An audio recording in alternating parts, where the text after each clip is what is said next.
అదే RTV app వార్తల్ని క్షణాల్లో చదివే అవకాశం ఉంటుంది. ఒక న్యూస్ పేపర్, ఒక టెలివిజన్ ఛానల్ మీ చేతుల్లో ఎప్పుడూ ఉంటాయి.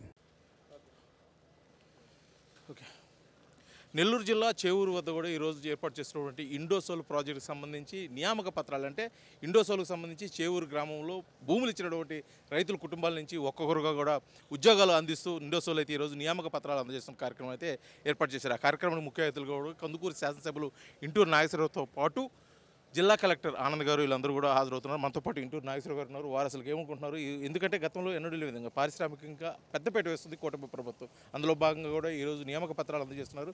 సో దానికి సంబంధించి మనతో పాటు మాట్లాడడానికి వస్తున్నారు. సార్ చెప్పండి, గతంలో ఎన్నడూ లేని విధంగా మీ నియోజకవర్గంలో, కందుకూరు నియోజకవర్గంలో ఇండోసోల్కి సంబంధించి ఈ చేవూరు గ్రామానికి సంబంధించి సుమారు 100 మంది పైగా అభ్యర్థులు కూడా నియామక పత్రాలు ఇస్తున్న పరిస్థితి. ఈరోజు ఒక 70 మందికి ఇస్తున్నారు తెలుసు. అసలు ఎలా ఉంది?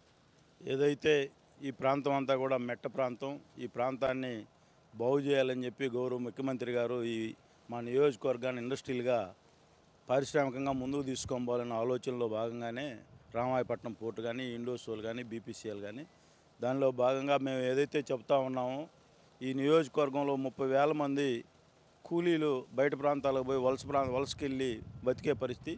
ఈ ప్రాంతం పారిశ్రామికంగా అభివృద్ధి చెందితే మన ప్రాంత యువకులందరికీ కూడా ఉద్యోగ అవకాశాలు వస్తాయని చెప్పి మేమందరం కూడా చెప్తున్నాం. దానిలో భాగంగానే ఈరోజు ఇండోసోల్ పరిశ్రమ కూడా వాళ్ళు కూడా 10,000 మంది ఎంప్లాయ్మెంటు పూర్తి ఫుల్ ఫ్లెడ్జ్గా ఇండస్ట్రీ స్టార్ట్ అయ్యేసరికి 10,000 మంది ఎంప్లాయ్మెంట్ ఉండే పరిస్థితి. ఏదైతే రైతులకి మేము హామీ ఇచ్చామో భూమి కోల్పోయిన ప్రతి రైతు కుటుంబానికి ఉద్యోగ భద్రత కల్పిస్తామని చెప్పి దానిలో భాగంగానే చేవూరు, రావూరు ప్రాంతంలో ఏవైతే భూములు కోల్పోయారో వాళ్ళ కుటుంబంలో ఉన్న చదువుకున్న పిల్లలందరికీ కూడా ఈరోజు నియామక పత్రాలు ఇస్తూ ఉన్నాం. ఇంకా కూడా ఇప్పుడు స్టార్టింగ్ స్టేజ్లోనే ఉంది పరిశ్రమ. ఇంకా రాబోయే రోజుల్లో ఏవైతే రైతు కూలీలు కూడా వాళ్ళకు కూడా స్కిల్ డెవలప్మెంట్ సెంటర్ ఏర్పాటు చేసి రైతు కూలీలకు కూడా ఈ ప్రాంతంలో ఏవైతే పరిశ్రమలు ఉన్నాయో ఆ పరిశ్రమలో పనిచేసేదానికి వాళ్ళందరికీ కూడా ఉద్యోగ అవకాశాలు కల్పించే పరిస్థితి ఉంది.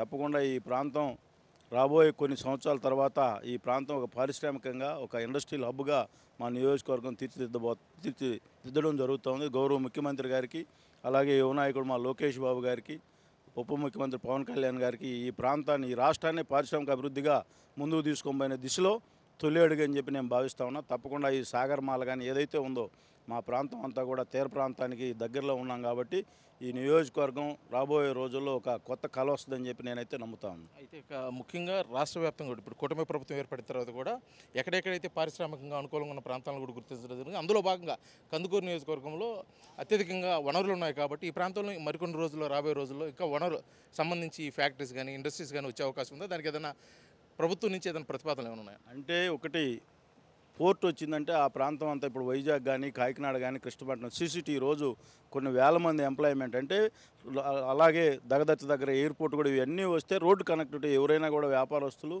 పారిశ్రామికవేత్తలు రోడ్డు కనెక్టివిటీ, సముద్ర తీర ప్రాంతం ఏదైతే పోర్టు దగ్గర ఉందో అన్నిటికీ అనుకూలమైన ప్రాంతం కాబట్టి తప్పకుండా రాబోయే రోజుల్లో ఈ ప్రాంతం అంతా ఒక పారిశ్రామిక హబ్బు కాబోతుందని చెప్పి నేనైతే నమ్ముతా ఉన్నా.